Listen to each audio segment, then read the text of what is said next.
बीडच्या शिरूर कासार तालुक्यातील आर्वी येथील भ्रष्टाचाराच्या चौकशी दरम्यान ग्राम रोजगार सेवकाची धमकी आहे, तर चौकशी अधिकाऱ्याने हे गावकऱ्यांना भरला दम।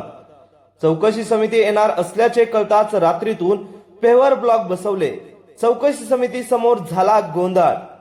बीडच्या शिरूर कासार तालुक्यातील आर्वी या गावातील विकास कामात कोट्यावधींचा भ्रष्टाचार झाल्याची तक्रार झाल्याने चौकशी समिती गठीत झाली। चौकशी समिती गावात दाखल होणार असल्याची माहिती होताच रात्रीतून एका मंदिरासमोर पेवर ब्लॉक बसवण्यात आले, तर अनेक रस्ते आणि इतर कामे न करताच बिल उचलल्याची प्रकार समोर आलाय। या दरम्यान काही ग्रामस्थांनी आणि तक्रारदारांनी चौकशी समिती समोर काही मुद्दे सुद्धा उपस्थित केले। तक्रारदारांशिवाय कोणीही बोलायचे नाही, अन्यथा बघून घेऊ अशी धमकी ग्राम रोजगार सेवकाने दिली आहे। यावेळी मोठा गोंधळ झाला, तर चौकशी समितीच्या अध्यक्षाने 2 मिनिटे शांत बसायचा असा ग्रामस्थांना दम भरलाय। दरम्यान चौकशी समितीच्या अध्यक्षांनी प्रतिक्रिया देण्याचा आमचा अधिकार नाही असं म्हणत प्रतिक्रिया देण्यास नकार दिलाय।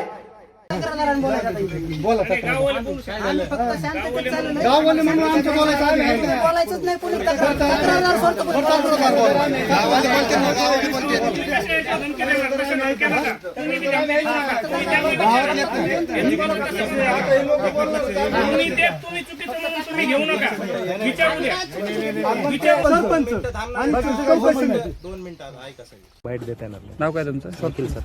मग तुम्ही प्रमुख आहेत ना सर, तुम्ही तसं नाही, बाईट देणं हे आम्हाला कंपल्सरी नाही। नाही कंपल्सरीचा नाही विषय, आम्ही तुम्हाला रिक्वेस्ट करतो की बाबा तुम्ही आम्हाला एवढं सांगा की तुम्ही आला होता, तुम्ही किती कामांची पाहणी केली, किती कामांची तुमच्याकडे तक्रारीचं पत्र आहे, एवढं देता येणार नाही। आम्हाला काय मान्य, आम्ही नंतर त्याच्यावर ठरवू। तुम्ही गेल्यानंतर तुम्हाला पूर्ण गाडी आम्हाला काय हा जवळजवळ 1 कोटीच्या आसपासचा निधी गाव विकासासाठी आलेला आहे।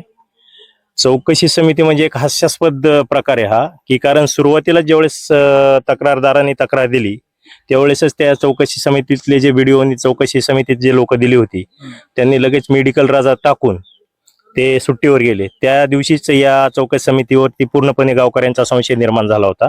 आणि आता जे चोर आहेत त्यांनाच, कारण जी ही यंत्रणा पास करते बिल, ते समितीमध्ये जी लोक आलेले आहेत, जे इंजिनियर वगैरे आहेत, त्यांच्या हातानेच हे बोगस काम पास केले जातात। तुम्ही आणि मीडिया आणि जनता एवढी काय मूर्ख नाही किंवा तेच चौकशी समितीला येणार आणि तेच ठरवणार कामाची बोगस आहे का नाही। आम्ही याची उच्चस्तरीय चौकशी आणि याच्यातूनही काही नाही झालं तर आम्ही न्यायालयीन चौकशीपर्यंत जाणार। आणि याला वाचवणारे लोक जर कोणी जर असतील, चौकशी समितीने जर दमदाटी करून हा जर प्रकार दाबण्याचा प्रयत्न केला तर त्यांचा अविनाश पाठक झाल्याशिवाय इतर राहणार नाही। कारण संपूर्णपणे याच्यामध्ये वैयक्तिक कोणाचीच तक्रार नाही, परंतु आज हा बोजा पूर्ण गावकऱ्यांच्या, तुमच्या माझ्या खिशावर हा बोजा पडतो। त्यामुळे तुमच्या आमच्या खिशातूनही कामं होतात। आणि इथं म्हातारी मेलेचं दुःख नाही, पण काळ सोकवतोय। प्रत्येकाने जाऊ द्या जाऊ द्या जाऊ द्या जाऊ द्या म्हणून ही बोगस कामं रोखली पाहिजेत। आणि चौकशी समितीची जर ही आरेरावीची भाषा असेल तर त्यांना आम्ही कायदेशीररित्या त्याचप्रमाणे आम्ही त्यांना उत्तर देऊ। चौकशी समितीवरही उच्चस्तरीय चौकशीची आम्ही मागणी करणार आहोत। काय चौकशी समिती आल्याच्या नंतर काय नेमकं त्यांच्याकडून दबाव आणला जातोय किंवा काय ग्राम रोजगार सेवकांकडून दम दिला गेला? सगळ्यात महत्वाचं की जे 9 रस्ते आहेत त्यामध्ये जे एस्टिमेट असतं, कारण रस्ते जे पानंद रस्ते आहेत, मातोश्री ग्राम रस्ते आहेत, ते गावकऱ्यांच्या विकासासाठी केले जातात। आणि त्याच्यामध्ये जे स्ट्रक्चर असते एस्टिमेट प्रमाणे जी मागणी आहे तक्रारदारांची, आमची, गावकऱ्यांची, किंवा जो लेअर आहे, खालचा मुरुम, वरची खडी, त्याच्यानंतरचा परत मुरुम आणि त्यानंतरची कडी असा, आणि बाजूचं खोदकाम, या पद्धतीचा जो रस्ता आहे त्या रस्त्याची ही केले तर चौकशीवाले तुम्ही मध्ये हस्तक्षेप करू नका। आम्हाला आमच्या कामाची कार्यपद्धती माहिती आहे, आम्ही तुम्हाला जे ते अहवाल देऊ। म्हणजे ते कुठल्याच बाबतीत तक्रारदारांचं म्हणणं ऐकून घ्यायला तयार नाहीत। आणि बघून घेऊ, करून घेऊ ही जर भाषा असेल तर ही लोकशाही आहे, ही काय हुकुमशाही किंवा नाही की बाबा याच्यामध्ये लोक बघून घेऊच्या आणि करून घेऊच्या या गोष्टींना जर कोणी दबावाला बळी पडत असेल तर याच्यातून या चौकशीला वेगळं वळण द्यायचं आणि हा भ्रष्टाचार पूर्णपणे झाकायचं, दाबायचं त्यांच्याच तोंडून येते। कारण तुमचं कर नाही तर डर कशाला, तुम्ही धमक्या का देता? तुमच्याकडे जर नाही तर तुम्ही हसत खेळत एकदम प्रांजळपणे समोर चौकशीला जायला पाहिजे। तुम्हाला धमक्या द्यायची गरजच नाही ना, तुम्ही मोकळेपणाने सामोरं जा।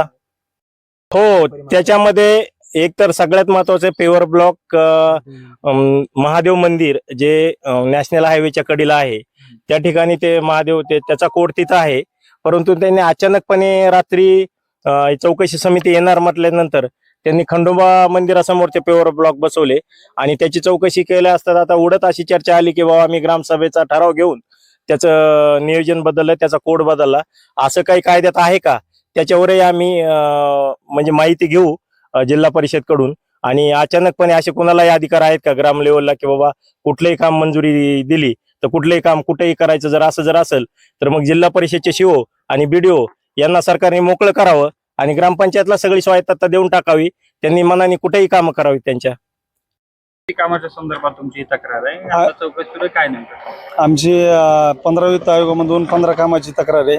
शालेय साहित्य वाटप केलं नाही, फेवर ब्लॉक बसवले नाहीत आणि ह्याच्या संदर्भात तक्रार होती तर ग्रामपंचायतकडे रेकॉर्डच उपलब्ध नाही. बीडीओनी त्यांना 14 तारखेला पत्र दिलेलं आहे तसं की चौकशी पथक येत आहे, सगळं रेकॉर्ड कंपल्सरी देणं चौकशी प्रमुखांना, ते काही मिळालेलं नाही, उपलब्धच नाही.